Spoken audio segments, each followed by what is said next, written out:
Tank warfare in World War II was a death sentence. 70% of American tank crews who saw combat were killed, wounded, or captured.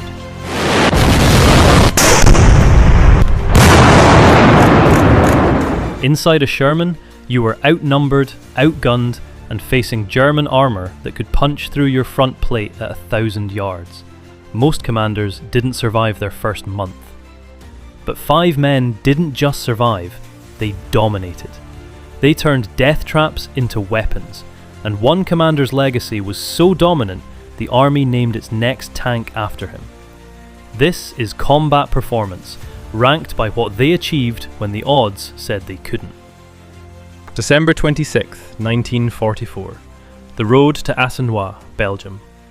First Lieutenant Charles Boggess scans the snow-covered fields from Cobra King's commander hatch, watching for German anti-tank guns dug into the tree lines. Behind him, the 101st Airborne is surrounded in Bastogne, and Patton's order is simple: break through. Boggess grew up in Texas, joined the army in 1942, and trained as an armoured officer before shipping to Europe. By late 1944, he commanded Company C's Leach Sherman Jumbo, extra armour, slower speed, built to absorb punishment. But 3 days earlier, his predecessor was killed by a sniper while standing in this same hatch. Boggess took command and kept moving forward. His strength wasn't racking up tank kills, it was maintaining aggressive tempo under fire. During the Lorraine campaign in September, he led armoured thrusts through German counterattacks, coordinating infantry and artillery while his Sherman absorbed hits meant for lighter tanks. He survived what killed most commanders: hesitation. At 4:10 p.m. on December 26th, Boggess punches into Assenois as German anti-tank guns open fire from both sides of the road.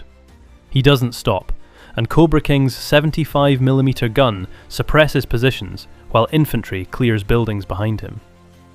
40 minutes of continuous combat destroys 7 guns on approach and 8 more near the perimeter.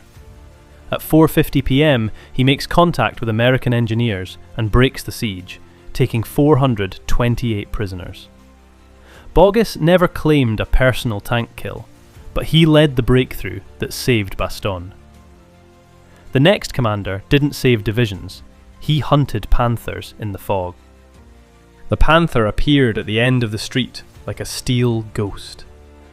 Lieutenant Robert Earley, commanding Eagle 7 near Cologne Cathedral on March 6, 1945, watched through his periscope as the German tank's long 75mm gun swung toward the American column. His T-26E3 Pershing, one of the newest heavy tanks in Europe with a 90mm gun, was about to face its first real test. Earley had trained as an armoured officer and shipped to Europe with the 3rd Armoured Division in early 1945, arriving as American forces crossed into Germany. The Pershing was still experimental, and crews were learning its capabilities in real time against battle-hardened German tankers. Early's strength was composure under pressure, staying calm when most men would panic. The Panther fires first, destroying another Sherman in the column before swinging toward Eagle 7. Early manoeuvres within the tight urban corridor as his gunner tracks the German tank repositioning behind cover. The duel lasts only minutes, but every second matters as both commanders fight for position in the rubble-choked streets. At close range, Early's 90mm gun punches through the Panther's armour, and the German tank erupts in flames. What makes this moment unique is that US Army cameramen captured the entire engagement on film. The footage shows the Panther burning in the street, smoke pouring from its hull, one of the most documented tank duels of the Western Front. Early survived the war with 1 confirmed kill, but it was the right kill at the right moment. The next commander didn't fight 1 duel, he fought 8 days of them. Most American tank commanders never saw a Panther and lived to talk about it. James H. Leach killed 5 of them in 8 days. September 1944, Lorraine, France. The 4th Armoured Division was defending the Arakour sector when German panzer brigades launched a massive counter-offensive, throwing Panthers and assault guns against thinly held American lines. Leach, commanding a Sherman with the 37th Tank Battalion, was about to face the deadliest concentration of German armour Americans had encountered since Normandy. Leach had trained in armoured warfare stateside before deploying to Europe in the summer of 1944. He wasn't flashy or reckless. His strength was patience and positioning. While other commanders charged forward or panicked under pressure, Leach waited for the right angle, the right moment, then struck with precision. On September 19th, fog rolled across the fields near Moncourt, reducing visibility to less than 200 yards. German Panthers advanced in column formation, attempting to penetrate the American defensive line. As the fog lifted, Leach manoeuvred into firing position and destroyed 2 Panthers in rapid succession before they could react. Over the next week, he added 3 more confirmed Panther kills during repeated German armoured thrusts: September 18th, 20th, 21st, and 24. His Sherman was never knocked out during the entire engagement. 5 Panthers destroyed, 0 vehicle losses. That's not luck. That's mastery of terrain, timing, and nerve.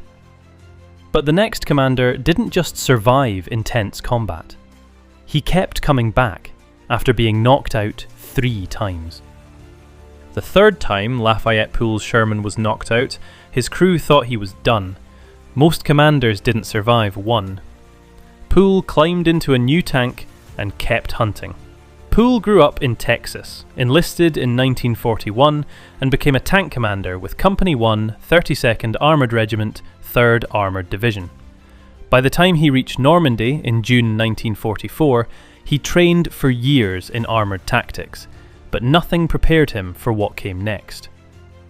Between June 29th and September 19th, 1944, just 81 days, Pool destroyed 12 confirmed German tanks and approximately 258 armoured vehicles. His kill rate was relentless, but what made him exceptional wasn't just the numbers, it was that he refused to stay down. During Operation Cobra in late July, Pool's Sherman engaged Panzer IVs and assault guns as German lines collapsed near Marigny. He destroyed multiple tanks during the breakout, then pushed forward into the Falaise pursuit in August, where he engaged Panthers attempting to escape encirclement. On August 29th, near Chartres, he destroyed another Panther in a close-range duel. Each time his Sherman took damage, he returned to combat within days. His philosophy was simple: kill fast, move faster. He didn't wait for perfect shots. He closed to lethal range, fired, and repositioned before German gunners could respond. His crews watched him take risks that should have killed him, but Pool understood something they didn't. Hesitation was deadlier than enemy fire. On September 19th, 1944, near Stolberg, Germany, anti-tank fire finally ended his run. He was 24 years old, severely wounded, but he lived. 12 confirmed tank kills in 81 days, the highest scoring American tank ace of the war. But the next commander didn't just fight, he changed how America would fight for the next 50 years. 60 years after the war ended, American tank crews were still riding into combat under his name. The M1 Abrams, the most lethal tank ever built, wasn't named after a general who sat behind a desk. It was named after a company commander who led from the front when it mattered most.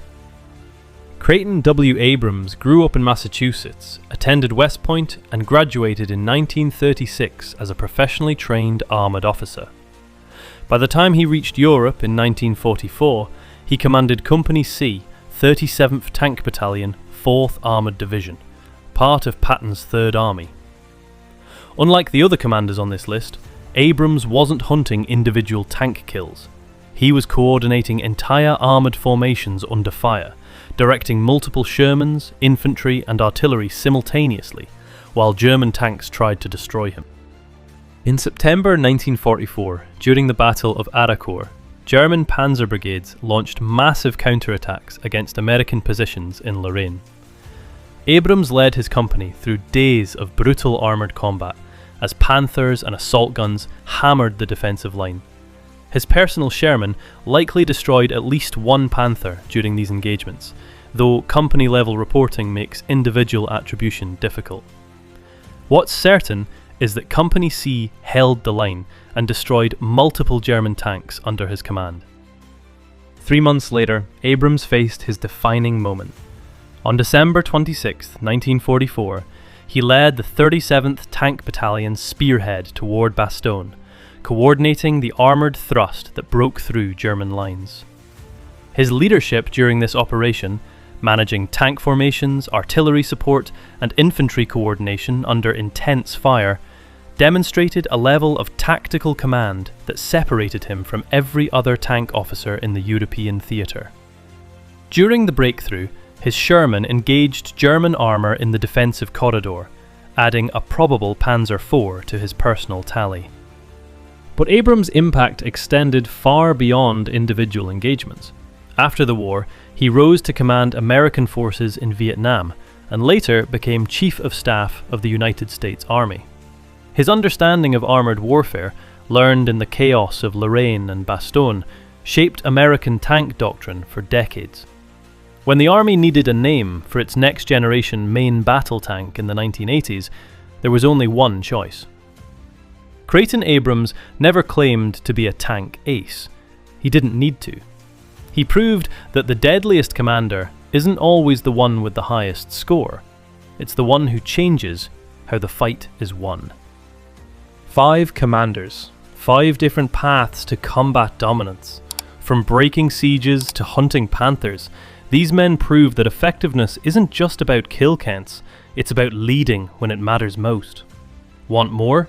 Watch the 5 most lethal German tank commanders of World War II. Subscribe for rankings that rewrite history.